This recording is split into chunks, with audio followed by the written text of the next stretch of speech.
আপনারা দেখছেন গণতদন্ত টেলিভিশন।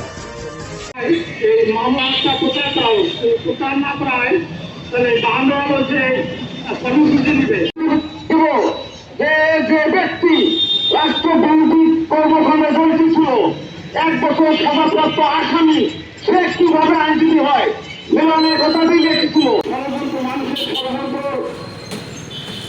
মানুষকে ফাঁসানোর উদ্দেশ্যে একটি মামলা দায়ের করে। আমার ঘটনা হলো, আপনারা বিগত দিনে দেখছেন টিকটকের যে মামুন তার ওয়াইফ লাইলা কিছুদিন আগে ফেসবুকে এসে